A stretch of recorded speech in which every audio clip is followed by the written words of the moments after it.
of AK-47 rifle should be charged to court. The president disclosed this in Jalingo, Taraba State, during a visit to the state to commiserate with people who lost loved ones in the wake of violence that engulfed the area recently. President Buhari met with the various traditional rulers in the state and listened to the complaints of the various ethnic groups in the state. He spoke at Government House, Jalingo, and complained about lack of oneness and inability of people to live together in peace as brothers and sisters.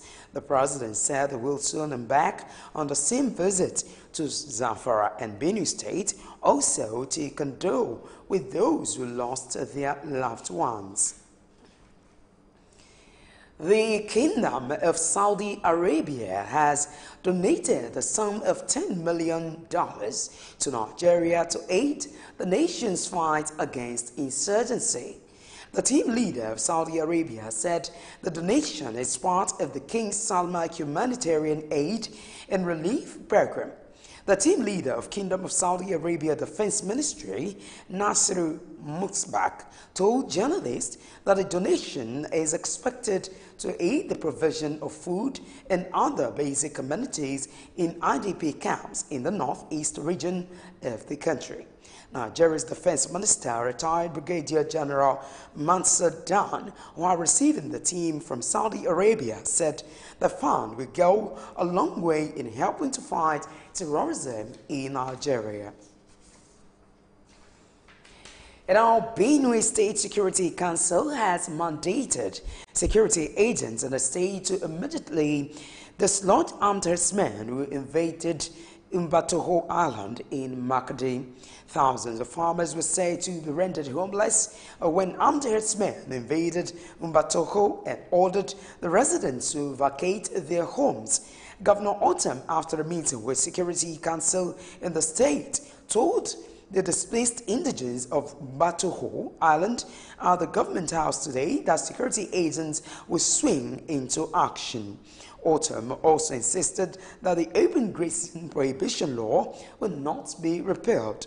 Autumn said the security agencies should ensure that they chase away all the killer herdsmen and machinery herdsmen that invaded the land within the week. Now, 16 persons, including a herdsman, have been killed in a fresh clash at Omuti community in Okpoku local government area of Benue State.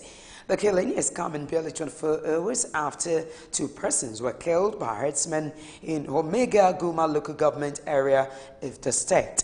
In a statement by the Benue State Police Command spokesman, ASP Moses Yamu, said the victims were mostly women and children.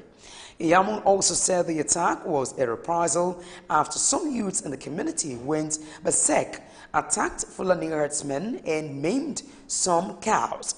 The police spokesman said 4 suspects had been arrested in connection with the killings, adding that extensive patrol of the community is ongoing and to be reinforced by special forces. Still talking security matter, a lone suicide bomber riding a bicycle with explosive devices strapped around his body has detonated himself at a crowded suburb in Maiduguri, Borno State. The attack, which happened on Monday night, led to the death of 3 persons, with 17 injured on Monday night. The Borno State Police spokesman Joseph Kwaji, who confirmed the incident, said the dead and injured have been evacuated to University of Maiduguri Teaching Hospital. The police said the 3 dead victims are operatives of the civilian JTF that were on night duty. Reactions have continued to trail the defection of some founding members of the People's Democratic Party (PDP) to the Social Democratic Party (SDP). Some PDP members, in an interview with SuperScreen at a forum to honor a chieftain of the party, Remi Akitohe, elected as member of the party board of trustees, expressed hope that the defected members will return back to PDP soon. Reactions have continued to trail the latest development in the People's Democratic Party, where some founding members, as the former Minister of Education, Tunde Adeniro, and the former Minister of Information and National Orientation, Jerry Ghana, defected to the Social Democratic Party, SDP. Reacting on the development, Dr. Remi Akitoye said the party will do all it can to bring them back. I can reassure you that people who are founding members of a house don't go back to be a tenant in other people's houses. With time, PDP has its own mechanism for reconciliation.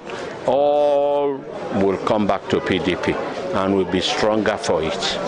Dr. Akitoye, who was honored at this function to celebrate his new membership as the party's board of trustees, speaks on the importance of his new portfolio to PDP in Lagos State and other issues affecting the party, just as other members extol his virtues. We will ensure that there is peace in Lagos State. The idea of being in a party is to win elections. And when you are divided, even at local government level, how do you win elections? Elders in Lagos State, under the auspices of Chief Bode George, the arrowhead, a national leader, will ensure that there is peace in Lagos so that we can win elections. We have Chief Bode George, who is a live member of BOT, a live member of NEC, a live member of the National Caucus. Now we are having another one, making two, which I believe who are going to be live members anyway, which does not happen or exist in any other states. So we are very happy. It will assist us to build the party at the various levels of the party, at the ward, at the local government state, and but more importantly and particularly at the elders councils level. The significance for us in Lagos is that it has increased our presence in that all-important body, the Board of Trustees. So we'll have more voice, more positive voice in the Board of Trustees. BOT is the highest level of the party. So anything the party wants to do, the BOT will have to meet first. Take action, take a decision on it and then pass it down. So whatever, it's affecting us in Lagos or whatever, I know that it's representing us and they'll be able to do it very well for us. It will be recalled that it was reported that former Niger Delta Minister Godfrey Orubebe also defected, a move he has denied, maintaining that he would remain with the PDP. It remains to be seen whether Adeniro and Jerry Ghana will return as they have promised to lead an evacuation of their supporters and followers to their newfound party.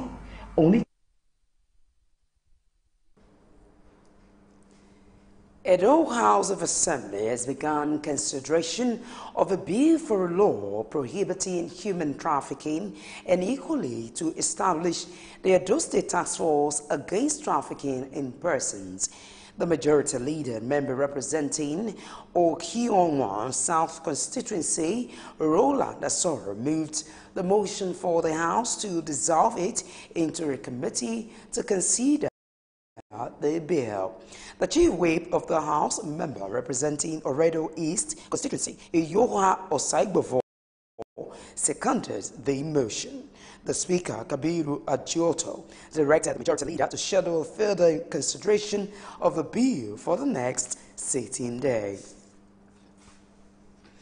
Away from this, the Federal High Court in Lagos has frozen the Zenith Bank account of the Lagos State Government and Number Plate Production Authority over an alleged fraud of 3 billion naira. Justice Mohammed Idris made the freezing order following an ex parte application by the Economic and Financial Crimes Commission, EFCC. The judge said the accounts would remain frozen pending the conclusion of EFCC investigations into the alleged 3 billion naira fraud. The freezing order also affected 32 other bank accounts belonging to companies which were allegedly used to divert the 3 billion naira from the Lagos State Government Number Plate Production Authority. The National Youth Wing of the People's Democratic Party, PDP, has charged youths across the country's political space to be more involved in democratic processes. The National Youth Leader of the party, Ude Okoye, gave the charge during the party's youth conference held in Benin City, the Edo State capital. Details in this report. In his address at the event, the People's Democratic Party National Youth Leader, Ude Okoye, said the youth are the real catalyst of change, urging them to rise up and fight to rescue democracy in the country. This time around, it is our duty as youths to fight for the rescue of democracy. This democracy is ours, passed to us by those that ran before us. We must not disappoint them and their memory. For the democracy is their legacy to us. Some of the leaders of the party equally charged the youth to be proactive and embrace the concept of true democracy, reminding them that for a good and effective government to be in place, sacrifices must be made in the interest of the nation. Youths do practically 75% of what needs to be done in an election. When you are talking about those who will go to INEC, those who will follow materials, those who will be agents, those who will mobilize, the bulk of the people we are talking about are the youths. So any party that neglects in the youth chapter does so at their own peril. We young people have to wake up to our responsibility. You know, so today I think our mind has been fired with the fact that we need to stand up and take leadership or take over leadership. On the spot, the Edo State Youth Leader, Thaddeus Erabo, urged the party members to stick together to achieve a common goal, especially as the general election approaches. Almost 65% of the youth are in this category of 18 to 42 years old. These are the giants of politics. But unfortunately, we've not been able to harness our strength to have a voice in this country. These PDP leaders eventually came to a consensus that the youth should embrace democratic freedom and reforms as they search for political engagement in the country. Well, if you have just joined us watching SuperScreen News at 6, we'll take a short break here. And when we return, we'll bring you business news this day.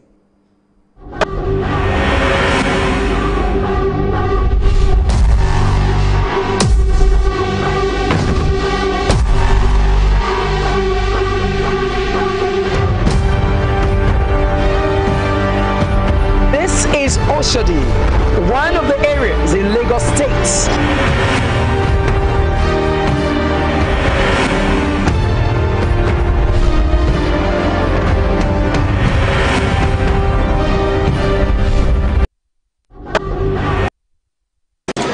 That are leading us, and you people know, you are aware that these people are not the right people to lead us. These kind of people that are leading us here are black people of black mind. They just care about themselves and their family. You are affecting my business. Let me use if I call it useless, I'm not a mistake. The other place where they build a shop, call it plaza. Each shop got 4 million naira, which I don't have the money, so I have to leave. If you plan to get a tribal mark, it takes a lot of pain, but after some time, you enjoy it. No, we experience hold up now during the construction time. Then after some time, we start enjoying it. The way they are doing the construction is too slow. It's too slow. The construction is too slow. They should stop the construction and make sure people go into their businesses and do their businesses.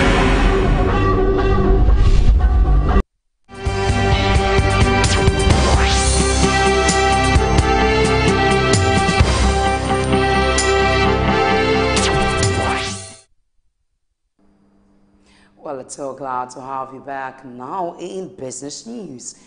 The Senate has summoned the Minister of State for Aviation, Hadi Sirika, to appear before lawmakers at plenary to explain the reason for the recent air mishaps and near fatalities in the country. A federal lawmaker, Gbenga Ashafa, in a notion, observed that there were 2 air mishaps in February 2018. Ashafa said one of the planes belonging to Dana Airline overshot the runway upon landing at the Port Harcourt airport. The plane had flown to Port Harcourt from the Nnamdi Ezekwe International Airport in the nation's capital, Abuja. Reacting to this, General Manager, Corporate Affairs, Federal Airport Authority of Nigeria, Henrietta Yakubu, said the incident was suspected to have been caused by a heavy rain, which was accompanied by strong wind and storm in Port Harcourt. Ashafa is concerned that these recent occurrences might be a sign of a sequence of human errors caused by the failure of officials to carry out due diligence before issuing clearance for aircraft to operate within the Nigerian airspace.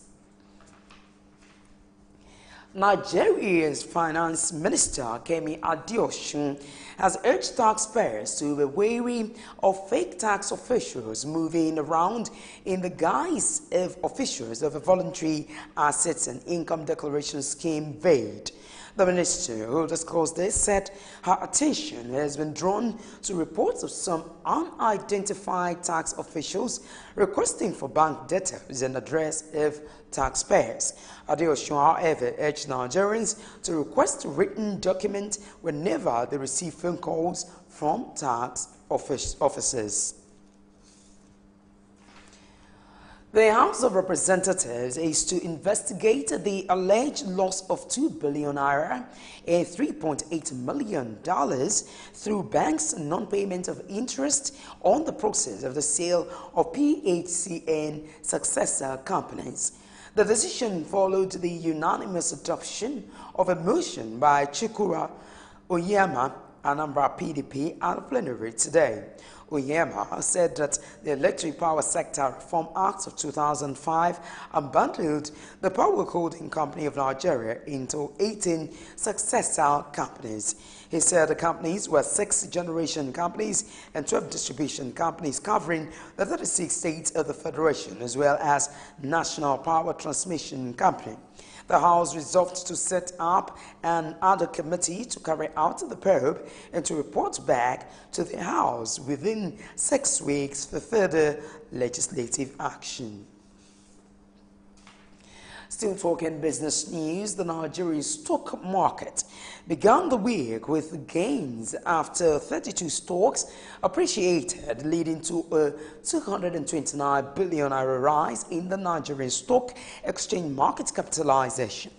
The NSE All-Share Index gained 1.5% to settle at 43,513.93 from 42,876.23 basis points, while year-to-date return also grew to 13.8%.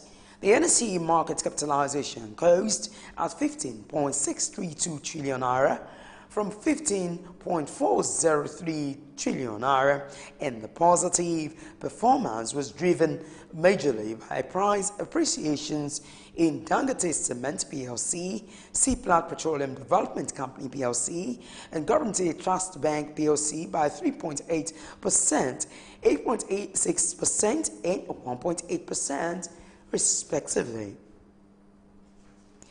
And that's it in business news. We'll take another short break for some messages, after which we'll bring you foreign news and then sports. Join us again.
Thanks for staying with us. Now in international news. Argentina's former president, Cristina Fernandez de Kirchner, will face trial over her alleged involvement in covering up Iran's role in the 1994 bombing of a Jewish community center in Buenos Aires community center that killed 85 people, the deadliest in Argentina's history. Judge Claudio Bernardiu said in his ruling that 11 governmental figures will also be tried on charges of cover-up and abuse of power, and 4 of those accused have been detained. The accused have denied the allegations. Iran has also denied any involvement.